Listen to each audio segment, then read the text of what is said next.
بغیر استاد کے کس طرح حدیث کو اچھی طرح سمجھا جائے؟ کوئی آسان اردو میں کتاب کا نام بتا دیں جس میں مشکل الفاظ کی تشریح بھی ہو۔ بغیر استاد کی حدیث پڑھنا ایسے ہی ہے جیسے اس چھت پر آپ چڑھنا چاہیں بغیر سیڑھی کے۔ اب چھلانگے مارتے رہو کبھی چڑھ نہیں سکو گے، اس طرح ٹکریں مارتے رہو حدیث نہیں آئے گی آپ کو۔ حدیث پڑھنے کے لیے شیخ کی ضرورت ہے، استاد کی ضرورت ہے۔ گھر بیٹھ کر کتاب سے یا یہ انٹرنیٹ کی سکرین سے آپ کو کچھ حاصل نہیں ہوتا۔ علم علماء سے آتا ہے، کتابوں سے نہیں آتا، اور وہ لوگ ان میں کبر ہے جو علماء کے پاس نہیں جاتے۔ اللہ کے بندو، آج تو وسائل موجود ہیں، ٹیلی فون اور بے تحاشا ہر شخص کے یعنی جیب میں وہ رابطہ موجود ہے۔ علماء سے رابطہ یہ حصول علم کی ضروری۔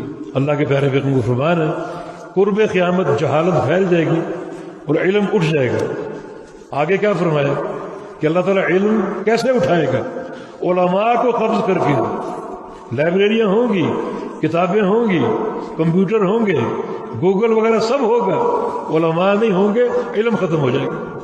تو علم کا مصدر علماء ہے، اور پھر خاص طور پہ حدیث ایک دقیق علم ہے، اس کے لیے لا محالہ علماء کی ضرورت ہے۔ جی